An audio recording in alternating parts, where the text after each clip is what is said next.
Founders Fake, Startup Supercharge. What is the biggest mistake you personally have made with your go-to-market strategy? Well, a biggest mistake is spending far too long working on the marketing strategy, working on the product, working on, a zillion other things like name cards, websites, you name it, working, branding materials, working on all these things instead of working on sales. Because you go to venture capitalists, they don't care if you have a name card. They don't care even if you have a website. They don't care about anything else. What they care about is, who is your customer and why do they love you? And are you able to grow this into a huge business? That's all they care about. I love it because you're right.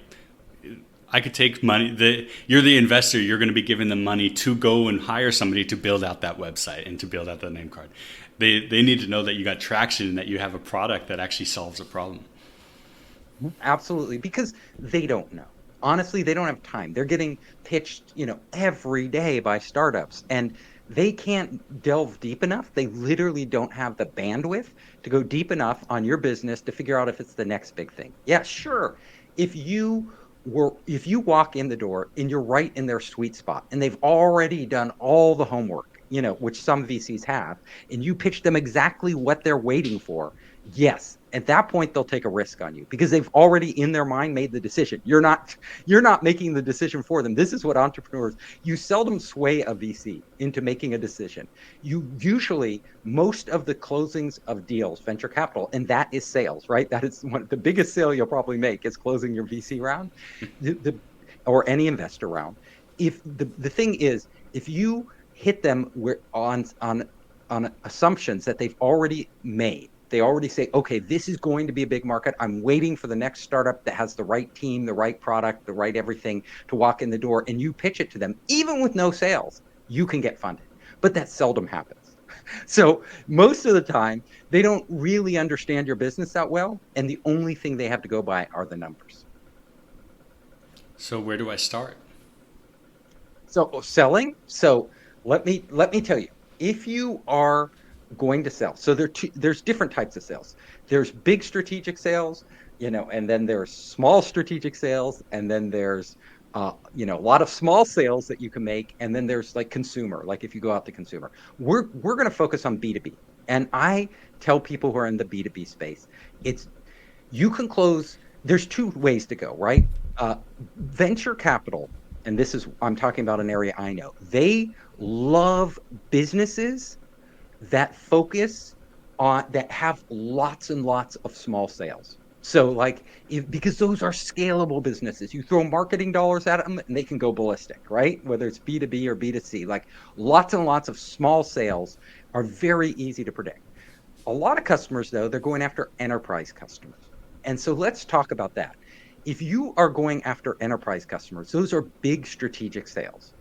And those sales are really tough to close, especially in the early stages where they don't know you. They don't know you. You don't have a large team. You don't have a brand. There's no reputation. They're probably or almost always using some other product or products or services to solve their problem. So whatever problem they're having, they're getting it solved through something else. You need to convince them to switch. And getting anybody to switch, as everybody knows, is really hard because people are embedded. They don't want to change. Nobody wants to change because they've already invested the time, the energy, everything else to do the things the way they're currently doing them, and adopting a new software package, adopting a new service to replace an existing one. Really tough sales. So the question is, how do you do it? You're painting a very gloom picture there and unmotivating. So what's the secret sauce to overcoming this obstacle? So I will tell you personally what I found. So if you're going to break through in a business, you're not going to break through by being the same as everybody else. You simply will not do it. And you never will convince somebody to switch by saying you have a lot of little things that make your product better. So those little I got feature incremental, A, I've got feature B. Features don't get people to switch. Like if you came to me with anything and and I'm already using, editing software or email software or you name it, whatever product or service I'm using, it could be a service, and you start talking about all these little improvements you've made. I'm like, it's not worth it. Like, it's not worth it. Little improvements do not change the game. If all you have are little improvements, you're going to grow. You can grow. You can grow. You can find customers at the right time who are using some outdated product that are ready to move on or something like that. But you're not going to have a big breakthrough. A big breakthrough is where you literally capture people who are happy with their product. Like, they like what they're doing now. They have no intention of switching. But when they hear about what you're doing, they're like, oh my God, that would save me so much time. I would make so much more money. Whatever their goal is, perfectly aligns and delivers upon it. So if you don't have that, you're wasting your time. Like, that's the first of all. Secondly, you don't sell people on 100 ideas at once. Like, you don't go into them, or even 5 ideas, let's say. You don't say, we're better in this way and this way and this way and this way. That doesn't get people motivated. What you need to figure out, what's the one thing? And it's usually one thing. You'd be surprised. It's usually, what's the one thing we can do for you that's so valuable for your business that you will switch to our product, and you laser focus on the one thing. Yeah, you do a lot of other things better than the competitor. Anybody can say that, right? But if they don't really matter to your customer, it's not going to move the dial. So there has to be one thing that you come in that's their biggest headache there, and you're solving that. And they're like, okay, you do this one thing and everything else is at least as good as what I'm already doing. I'm on board. So as a salesperson, I always say, go in there selling one thing, one key thing. And that can't, like I say, be an incremental improvement. Like, it's not going to move the dial. It has to add a new layer of value. So creating value for your customer, a value that they simply aren't getting, and something that is valuable enough that it eclipses the inertia and pain of actually making that switch. And until you figure that out, like, you don't have to be the best salesperson in the world to sell, but you do have to convey to people what is it that you are giving them in the best way possible. So I say, don't worry about all the tricks you read in the sales books, and all the little ways of manipulating people and stuff like that. They work a little, but they aren't really going to make your business fly. Your business will fly when you are able to very concisely focus in and identify that thing that is of value to your customer, and then you make it the central part of your pitch. And your pitch doesn't have to be polished, because if this thing is really matters to your customer, they'll get it. Like, they'll get it right away. Like, you don't have to have the best PowerPoints, the best this. You don't have to, the flashiest videos. You don't need that. Of course, as you grow, you'll get all that stuff. But in the early stages, you can't even afford to make it, because a lot of times you don't even know. So sales, in the early stages of startup, sales and developing your product go hand in hand. There's no reason to develop a product you can't sell. Like, a lot of people think it's a great idea. Figure out that one thing early on, even before you build the product. And then you create this feedback loop where you are going out and selling the product as you're building it and getting feedback from your customers, getting it into their hands in a very crude form, because you will find if you're solving their number one pain point, then they'll take your product in a half-baked way, because they will be like, I have a rule, the kiss of death for any salesperson is, oh, that would be nice. That would be nice. That's really nice. If they say your product is nice, it means it's a nice to have product. And nobody wants a nice to have product.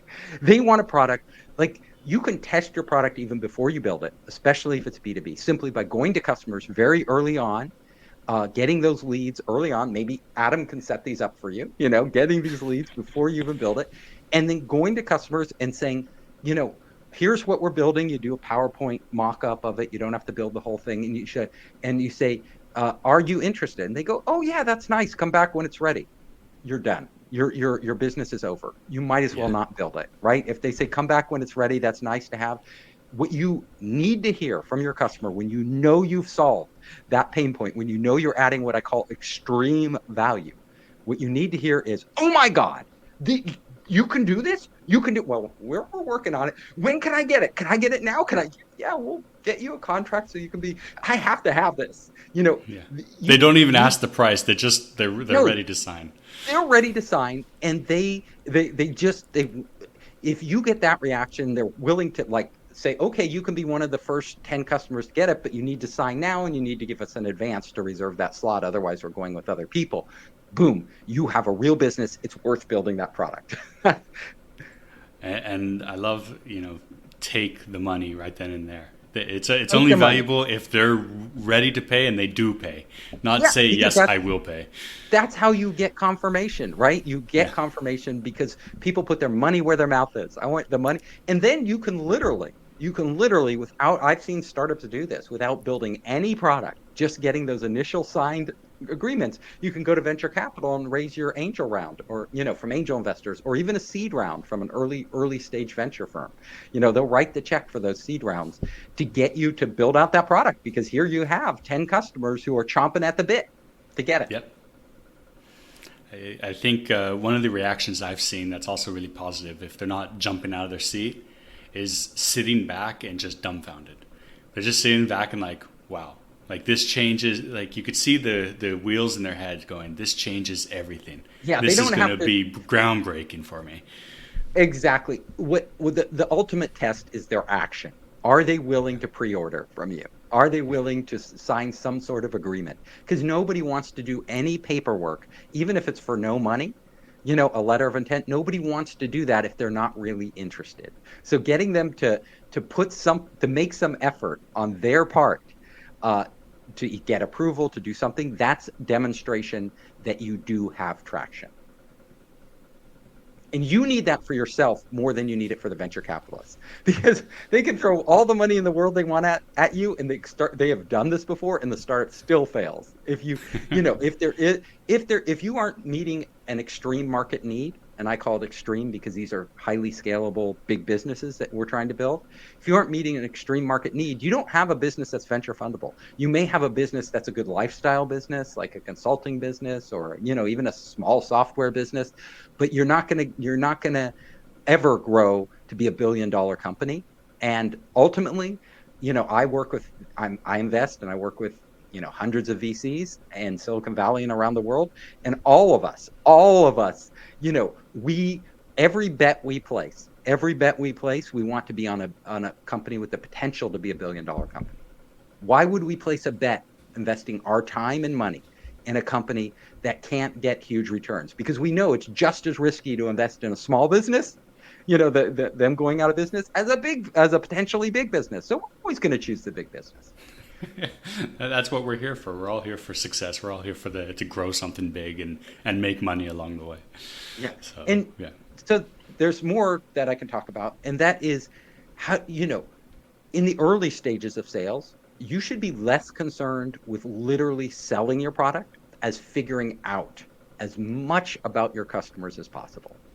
And so that requires you to take off that sales cap. And this is why I say you don't have to be the best salesman. You're not a used car salesman, just moving product off the shelf, trying to get your commission. That isn't your goal. Your goal is as an entrepreneur is very different. It's to figure out the market and figure out what's inside your customer's head. You may think you are building a product they really need, and then you may go out and you may find early on that they kind of need it or they would like to have it, but they don't really need it. And so many entrepreneurs, because they've already invested their emotional heart in this direction, this idea that they've done, they may have invested money in building out the early version of it and time and all this stuff. They have a huge sunk cost. So they are very resistant, and myself included, everybody is this way. It's human nature, very resistant to admitting that they have wasted their time and money. And nobody wants to feel like they've wasted their time and money. So when people give them lukewarm feedback, they will interpret it, and you will interpret it as an entrepreneur. You'll find yourself doing this as much more positive than it really is. So you have to train yourself, and this is the key when you're going out in the early stages, to listen to your customer, and even equally important, to ask the right questions. If you aren't asking them the right questions, They won't. Um, you won't get the data you need to actually understand what they need. So it is far better for you to hear that they don't like your product than to put on blinders and keep charging ahead, hoping it'll work out. It never works out. Like, hope never makes anything work out. What it does is it keeps you going in the wrong direction. So hope keeps you traveling in a direction you shouldn't be traveling. What you don't need is hope. You need proof. Proof. Proof is what gets you. So what you need to do is, when you engage with customers at the earliest stage, you need to, and literally this never ends. You should be doing this even once you're mature, because the markets are always changing. Your customers' needs are always changing. There's always new, bigger opportunities out there that you have yet to discover. So what's really important for you to do is to probe deeply, to ask the customers, you're getting a lukewarm response, or not that crazy response where they're ready to sign something. You're not getting that. That means you're not on the right course. Well, use this opportunity to figure out what they really need. And you go deep. Like, are there areas where you're really suffering? Are there areas that, what you're doing just isn't working? You need to ask them these questions. What are the biggest problems you have right now with your business? What are you using certain tools or using certain related services that just aren't working for you as well as they could? And a lot of times the customers will tell you the pain they have. They will be very articulate on that. They will never tell you what to build, right? Because they're not designers. They're not, entrepreneurs. They won't tell you what to build directly. They will tell you what to build indirectly by telling you the pain they're having, things that are taking up a lot of time. Like, where do you spend most of your time in the day? What would you like not to do, like, during a day? Like, if you laid out your whole day, are there certain things you'd rather not do? Um, and you start to get information from each of these interviews. So these are less sales interviews. It's not about pushing your product. It's about figuring out a puzzle, the system that these people live in, and how you can improve and change that system. So you should have, when you go to a customer, it's never a one-way thing where you're trying to convince them of something. You should not be trying to convince them of anything. You should be letting either them convince you that what you have is exactly what they need, then you're on the right track, or figure out, let them convince you what they do need, and give them the opportunity to do that by opening up the discussion and really listening, really paying attention, and really probing. You should have a list of, like, at least 20 critical questions that you ask, and you should always be improving this list. I've given you a bunch right here. I've given you at least 10 questions to ask. Always be improving the list of which questions you should be asking every time you go in, and experiment. Try asking a question a different way. Try asking a slightly different question. How can you get them to open up? How can you get them to kind of reveal what's inside their head? And once you get into your customer's head and start seeing their business through their eyes, you will see the opportunities. And as soon as you see an opportunity that is really powerful, that's when you just ditch what you're doing and you refocus. And great startups do this all the time. They almost never start with the right idea. I write about this in my books. So I have 2 books that are directly relevant to this. One is Make Elephants Fly, which is all about, the elephant is your big idea, your vision that you want to get off the ground. And it's an elephant. How is it going to fly? So it's the process of innovation. How do you get that elephant flying, right? That big idea off the ground. That's what I've been discussing, like this process of innovation with your customer. You don't innovate in a box. You don't innovate alone. You innovate through interacting with directly the people who are going to buy and use your products. Number 2 is Surviving a Startup, which is a lot of what I talked about, which is like, once you innovate, how do you get that product to market? How do you raise venture capital? How do you grow that business into a big business? How do entrepreneurs scale their business? How do they survive a startup? Which is, I've done it. It's crazy. And I've done it not just my own startups, but I've done it with hundreds of other entrepreneurs as I go through this process with them. I think it's really amazing what you're saying, and it's so true. You don't have to be a good salesperson. You have to be a good active listener. And the listening and asking good questions is such a hard skill, especially nowadays, to grow. But as you're saying, to have those questions and really listen to what the prospect is telling you, or whoever you're talking to, listen to what they're telling you. It might not be word for word, but there's the meaning behind it that they're telling you about their pain, and diving in deeper into that. That's where the magic is. That's exactly. And you have to train yourself. You're not going to be good at this. Like, I used to think sales was something entirely different than it is. And I thought I would never be good at it because I'm naturally like kind of an introverted, shy guy, even though I come across as very outgoing. You wouldn't know it, but that's my true nature. And so I thought, I'm not naturally suited to sales. But then I started to figure out, it isn't at all about just convincing somebody to do something they don't want to do, like buy a product they don't need. That's not sales at all. Sales is actually a really fun process of figuring something out and helping somebody solve their problems. And as soon as you take that mentality and that approach that, look, I'm not out there to sell you. I'm going to help you to figure out and solve your problems. And every day you're out there doing that, the customers will love you, and that's when the product starts to fly off the shelves. You don't have to do anything. You just have to really get in front of them, listen to them, figure out what they need. And if it's a fit, you help them. If it's not, you help them, direct them to the right people who can actually say, there is a product out there that can solve that problem. It's not ours. It's this other company's, and then you do a deal with the other company. You say, hey, I'm referring your customers to you. Can you do the same back to me? So you find the problems your customer has, and you make deals with the companies that provide the very best solutions that aren't direct competitors to you, and you refer them and they refer you, and then you get a whole new way to grow your business that didn't exist before. I'm Captain Hoff, CEO of Founderspace, the leading global startup accelerator. I'm also author of the award-winning books Make Elephants Fly, Surviving a Startup, and The 5 Forces.